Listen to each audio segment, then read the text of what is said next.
The persistent drizzle washing over the rebuilt city felt like a constant, muted weeping.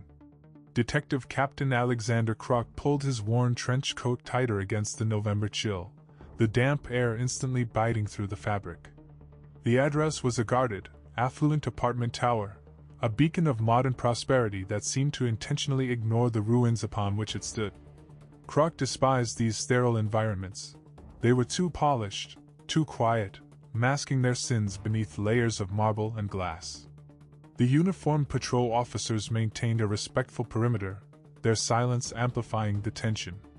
Up on the 12th floor, the atmosphere was already stale, thick with the metallic tang of blood and the faint, expensive scent of stale tobacco smoke.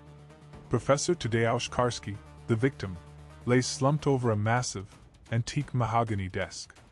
The old historian, renowned for his meticulous archiving of the 1944 Warsaw Uprising, had spent his life safeguarding fragments of a broken city. Now, he was a fragment himself. Kruk surveyed the study. It was not a violent, random attack. There was no widespread destruction, no ransacked cabinets.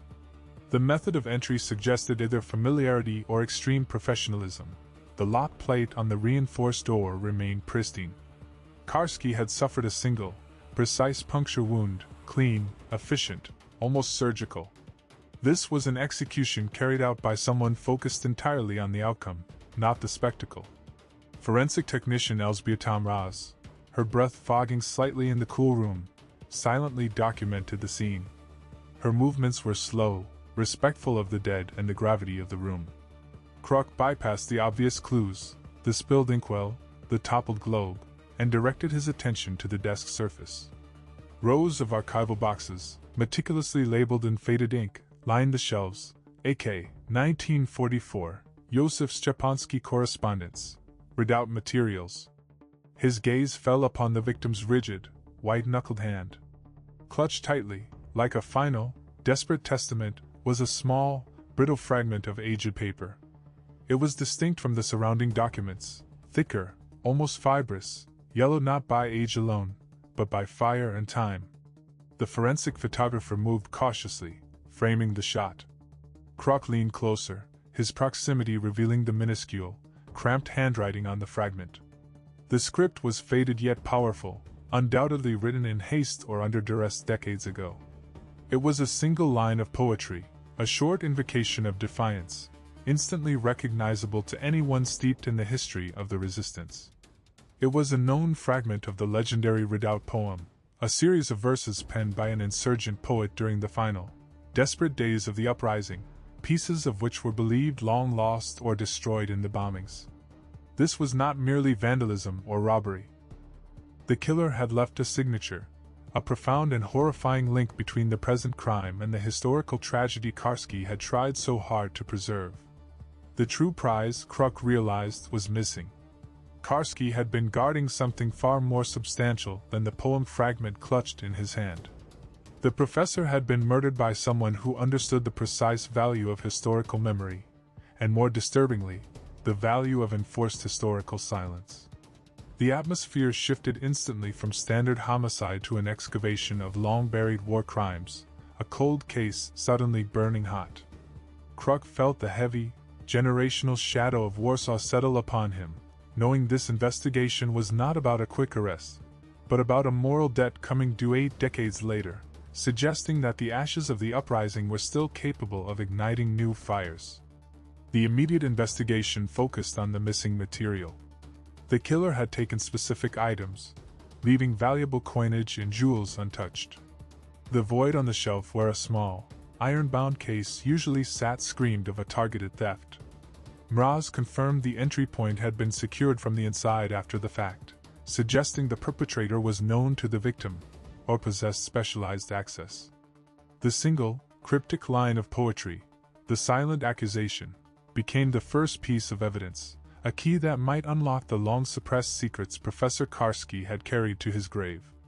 Kruk signaled his junior officer, ordering an immediate and extensive background check on every person listed in the professor's recent correspondence, focusing particularly on those with connections to historical provenance and the volatile trade of wartime artifacts. The past, it seemed, had just breached the present with lethal force. The investigation begins, first steps and frustrations. The police procedural machinery ground into motion. Mraz and her team spent 14 hours mapping the apartment, utilizing advanced UV light and chemical reagents to reveal almost invisible traces. The autopsy report arrived quickly, confirming the initial observation. The wound was caused by a specialized, slender instrument, not a standard knife, indicative of a professional tool, perhaps a precision antique letter opener, wiped clean.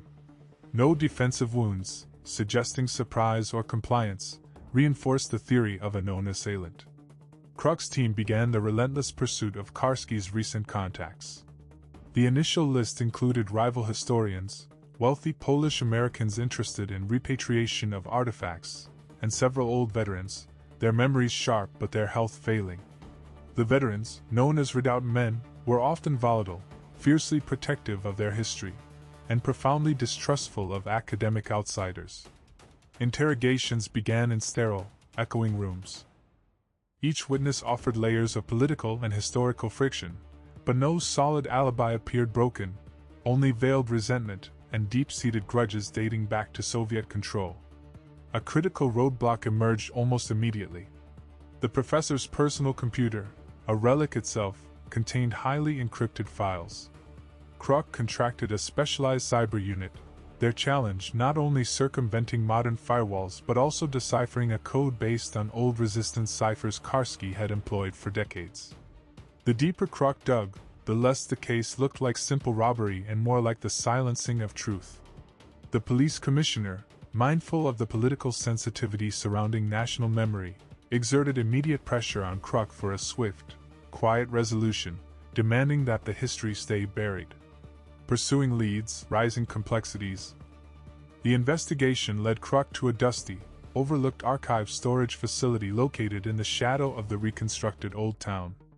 The building itself had been a triage station during the uprising. Kruk and his partner, Detective Maevsky, spent hours sifting through Karski's stored personal effects, looking for an inventory of the missing iron-bound case. They found instead a series of old photographs, stern young men in makeshift uniforms, their faces smudged with soot, bearing weapons salvaged from the ruins. One particular photo drew Kruk's attention, a group portrait of young insurgents, 3 of them, posing defiantly. The professor was there, impossibly young, alongside 2 others. Kruk cross-referenced the faces. One was clearly Karski. The second, identified as Stefan Rostowski, was a celebrated, now deceased, general. The third man remained unidentified, his face slightly blurred, but his eyes held a peculiar intensity, a mixture of idealism and desperation. The cyber unit reported a partial success. They bypassed the first layer of encryption. The files revealed a complex digital ledger detailing high-value transactions involving artifacts from the 1944 period. More critically, Karski had been planning a trip to Berlin within the week, intending to meet an unnamed source beta regarding a significant item of provenance. The name Rostowski reappeared in the ledger several times, referencing a substantial payment made 6 months prior, the purpose of which remained obscured by the next, unbroken layer of encryption. Kruk realized the stakes had just dramatically increased. The trail led directly to the descendants of the heroes, suggesting betrayal or profound secrecy at the highest levels of the city's historical elite. The first turning point, a shocking discovery. Kruk managed to secure a meeting with General Rostowski's only living relative, his grandson, Marek Rostowski, a prominent, highly conservative property developer. Marek denied knowing Karski well, claiming their connection was purely historical and minimal. His arrogance was palpable, his alibi seemingly airtight. However, during the surveillance of Marek's private office, Maevsky noticed a subtle, chilling detail, a small, personalized antique letter opener on Marek's desk. It was slender steel, and precisely the type of instrument Mraz had described in the autopsy. The observation was thin, circumstantial, yet impossible to ignore. A breakthrough from the cyber unit shattered the carefully constructed narrative of the Rostowski family. The second layer of Karski's encryption dissolved, revealing the content of the high-value transaction, Karski had paid Rostowski for access to his grandfather's wartime diaries, specifically the entries covering the final, devastating month of the uprising. The files contained digital scans of the diaries. Kruk quickly searched the name Stepanski. The entries revealed a horrifying moral compromise. During the desperate retreat through the sewers, General Rostowski, then a young insurgent commander, had made a brutal choice, sacrificing a small group, including the poet Stepanski, to ensure the survival of the main command unit. The historian Karski had been preparing to publish these diaries, exposing the foundational betrayal hidden beneath the layers of national heroism. The theft of the iron case, Kruk deduced, was a desperate effort to erase the documentary evidence of this historical crime. The descent, tests, and morality. The investigation became a silent war against powerful interests determined to protect the deceased general's legacy. Kruk obtained a warrant for Marek Rostowski's properties, executing a dawn raid on his sprawling suburban estate. The search focused on finding the iron case and the original Rostowski diaries. The raid yielded the iron case, hidden in a climate-controlled vault disguised as a wine cellar. It was empty. The evidence was destroyed, removed, or still circulating. Marek Rostowski was brought in for formal interrogation. He maintained his composure, refusing to crack, his defense attorneys arguing the historical context was irrelevant to the modern crime. Kruk faced immense internal pressure. His commissioner ordered him to pivot, suggesting Karski had merely been the victim of a random, opportunistic thief. Kruk refused to back down. He believed the killer had left the empty case as a final act of psychological cruelty, a testament to the erasure of historical truth. Kruk returned to the only concrete evidence left, the faded poem fragment found in Karski's hand. He sought out a surviving redoubt man, an elderly former engineer named Zygmunt, who had also served in Stepanski's unit. Zygmunt, now frail and blind, possessed an encyclopedic memory of the uprising. Kruk showed him the fragment. Zygmunt's sightless eyes seemed to see decades past, and he confirmed the script was Stepanski's.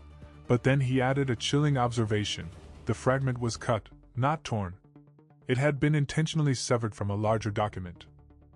Zygmunt then recounted the unit's final moments, confirming the general's betrayal, but adding that Stepanski had hidden his full, final manuscript inside a specific architectural element of the command post just before he was left behind. Climax and revelation, resolution of mystery. The missing full manuscript of Stepanski's poetry, a witness statement written in verse, was the true missing prize, and it was tied directly to the unidentified third man in the photograph, the one Karski had been unable to identify. Kruk used the blurred photo and modern facial recognition software, cross-referenced against historical archives. The face belonged to Antoni Bilak, a man who had survived the uprising, emigrated, and returned decades later a multimillionaire, involved in the restoration of historical sites. He was the only man who knew the precise location of the hidden manuscript, the command post being a building he had just finished restoring. Bilak had murdered Karski to prevent the publication of the diaries, knowing Karski was close to identifying him as the third man. Bilak had not been sacrificed. He had survived the retreat by serving as Rostowski's accomplice in the betrayal, ensuring Stepanski's death and the silence of the poet's incriminating work. The Rostowski diary payment was not for access, but a payoff to Karski to suppress the discovery of Bilak's name.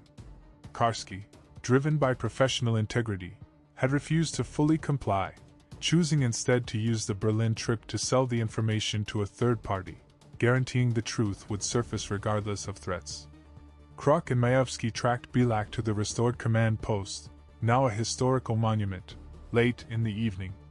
They found Bilak meticulously sealing a small, hollow space in the wall, the same location Zygmunt had described.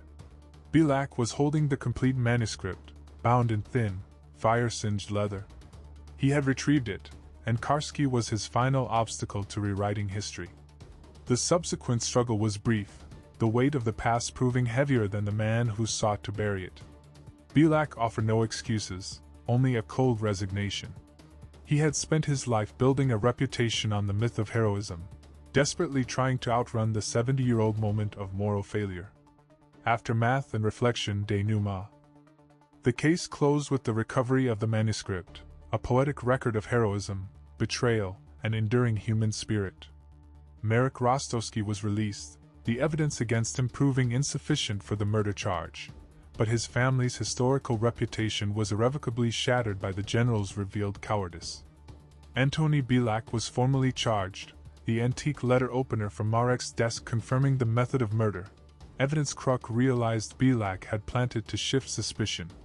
Kruk stood in the renovated museum space where the command post once stood, watching the manuscript being carefully crated for preservation. The relentless November rain had finally stopped. The full poem was a testament to the unyielding necessity of truth, regardless of the cost to comforting myths. Kruk felt the professional cynicism that usually shielded him begin to peel away. The murder of Professor Karski, though tragic, had served a purpose. The light finally shone on a forgotten corner of the city's darkness. The justice served was complex, touching not just the present, but rectifying a historical wrong. Kruk knew that the city's ghosts were never truly laid to rest. They merely waited for the moment when a new act of violence would compel the living to listen to their decades-old pleas for accountability. He walked away from the monument, the heavy silence of the night replacing the clamor of the investigation, leaving the past to find its fragile peace. The persistent weight of the city's past continued to bear down on Kruk, manifesting now in the labyrinthine bureaucracy of international repatriation laws. Following Bilak's confession, the immediate professional challenge shifted from apprehending the murderer to securing the recovered manuscript. Since Bilak had briefly transported the manuscript across a national border before his arrest, the delicate matter of its legal ownership arose, turning an investigation into a geopolitical custody battle over cultural memory.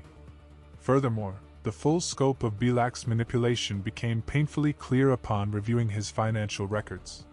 He had not merely killed to protect his reputation.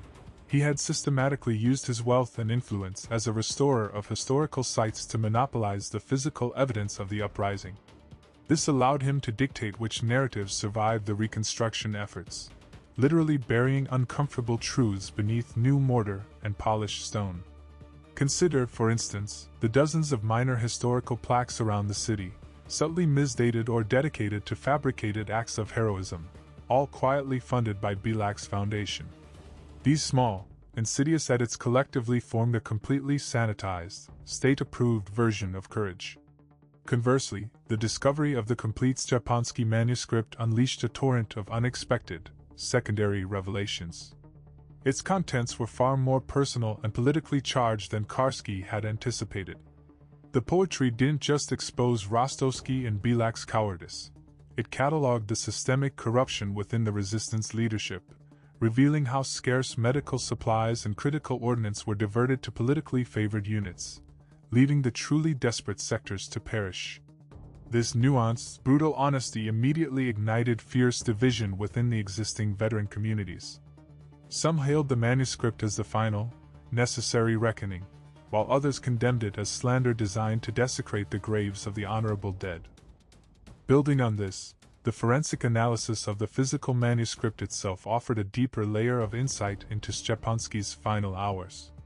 Mraz discovered microscopic traces of a unique, highly toxic industrial preservative often used in Soviet-era chemical manufacturing, not archival storage. This suggested that following the war, the manuscript had fallen into the hands of post-conflict intelligence agencies, utilized perhaps not for its historical value, but as blackmail material against the surviving resistance figures who transitioned into the new political landscape. The manuscript was not merely a document of wartime sacrifice. It was a potent political weapon, capable of destroying modern power structures built on deliberately falsified wartime credentials. The complexity forced Kruk and Maevsky into an unfamiliar operational terrain, requiring sensitive cooperation with the Ministry of Culture and even discreet outreach to foreign intelligence liaisons who possessed historical knowledge of Cold War-era document trafficking. Kruk's investigation pivoted from solving a murder to navigating a minefield of inherited geopolitical secrets. He understood that publishing the full manuscript meant not only rewriting textbooks but potentially destabilizing the current political equilibrium, given the involvement of long-established families whose ancestors had benefited directly from the wartime diversions Szczepański had documented. Consequently, the police unit implemented an unprecedented lockdown protocol around the recovered papers. The security was tighter than for any contemporary evidence, acknowledging that the threat to the manuscript was now less about its legal status and more about deliberate sabotage, or theft by those desperate to maintain the established historical fiction. The quiet threat emanating from the manuscript's brittle pages far outstripped the danger posed by the confessed murderer now sitting in a holding cell. Kruk observed the archival specialist delicately handling the pages, recognizing that the battle for truth was rarely fought on a clear field. It was a constant skirmish against comfortable lies and well-funded memory suppression. The silence surrounding this recovered truth was now arguably louder than the noise of the guns in 1944. The high-security lock clicked shut on the temporary holding facility, sealing the recovered papers away from the predatory eyes of the living and the silent demands of the dead. For Captain Kruk, the act was less about storage and more about drawing a distinct, indelible line between a traumatic past and an unstable present. He stood alone in the corridor, the silence of the station a temporary shield against the clamor that was surely coming. The evidence had ceased being a criminal artifact. It had become a moral detonator, wired to the very foundations of the city's self-conception. Reflecting on this journey so far, one understood that the singular act of violence that initiated the inquiry was simply the first ripple in a slow-motion flood. The true crime lay not in the individual who chose to extinguish a life, but in the collective, generations-long agreement to perpetuate a convenient and marketable history. The investigation had acted like a seismic probe, revealing vast subterranean fault lines running beneath the monuments of valor.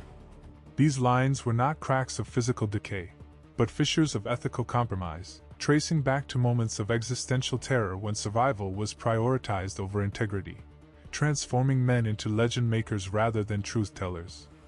The sheer difficulty encountered in securing the documents, navigating not just legal statutes but the entrenched resistance of powerful entities, illuminated the terrifying vitality of a lie decades in the making.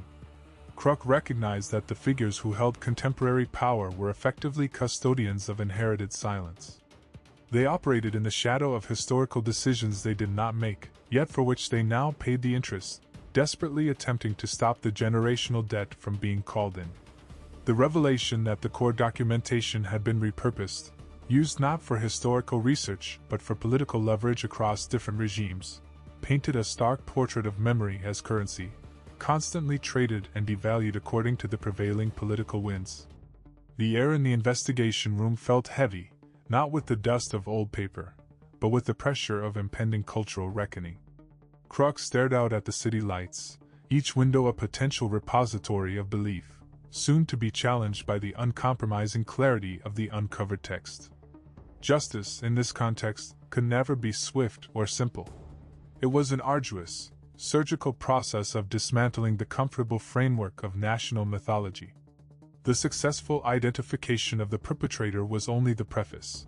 The true narrative closure rested upon the city's willingness to look directly into the harsh mirror held up by the long-silent victim. The implication was clear. The corrosive effects of a half-truth, once planted, spread through the social body like a slow poison, demanding periodic, lethal sacrifices to keep the facade intact. Kruk's duty had evolved from finding a killer to becoming a reluctant, temporary gatekeeper of a volatile historical truth. He knew the moment the sealed materials were released, the real and lasting consequences of the investigation would begin, a process far more unpredictable and damaging to the established order than any courtroom conviction. The case, now conceptually complete, hung suspended, waiting only for the final, deliberate turn of the key to unlock the unavoidable chaos of revision. Kruk finally left the precinct late that evening, the city breathing its cold, smoky exhale around him. He drove slowly through the reconstructed streets, the headlights illuminating facades that shone with forced, modern optimism. Every brick, every meticulously rebuilt archway, now seemed to whisper of the 70-year silence that had just been broken. The manuscript, currently secured under triple lock, represented not merely a historical record, but a moral challenge to the entire infrastructure of national identity built upon selective memory. The core realization of the investigation settled heavily within him. The deepest wounds of war were not always inflicted by the enemy, but by the compromises made by those who survived. Professor Karski's murder was the inevitable price paid when the custodians of history valued comfort over conscience. Bielak and Rostowski's ancestor had not just betrayed a handful of comrades, they had poisoned the very wellspring of Polish heroism, forcing subsequent generations to live under the banner of a lie. The poet Szczepański's verses, written in the shadow of impending annihilation, were not only defiant but tragically accurate in predicting that the fight for survival would ultimately be superseded by the fight for truth. Kruk pulled his vehicle to a stop on a deserted bridge overlooking the Vistula River. The water below was black and restless, mirroring the complex currents of the city's subconscious. The case had not delivered a clean, satisfying closure typical of crime dramas. There was no simple villain to parade, no singular act of evil to condemn. Instead, Kruk had exposed a societal pathology, the corrosive power of inherited guilt. The citizens of Warsaw, those who had moved through life respecting the monuments and celebrating the official anniversaries, were now poised on the brink of an agonizing reckoning. They were about to discover that their most sacred narrative was stained by the ethical failures of a few men desperate for self-preservation. The final, essential task of justice lay not with the police, but with the people themselves. Kruk had secured the evidence. The city must now find the courage to read it. He understood that the greatest difficulty would not be accepting the general's betrayal, but accepting that the betrayal had been known, implicitly or explicitly, by others who chose silence to preserve stability. The poet's final words demanded more than remembrance. They demanded a painful, comprehensive process of historical accountability that stretched far beyond the confines of the murder investigation. He started the engine, the low growl breaking the night's stillness. The enduring power of the uprising, Kruk mused, was that it remained a mirror, constantly reflecting the nation's integrity. It was a cycle, the original heroism, the subsequent compromise, the decades of silence, and finally, the violent pushback of truth. Kruk had merely been the instrument of that pushback. He drove away from the river, heading toward the indifferent city center, convinced that true justice was not the arrest of a man, but the courageous acceptance of a long-denied historical reality. The work of memory, he knew, had only just begun.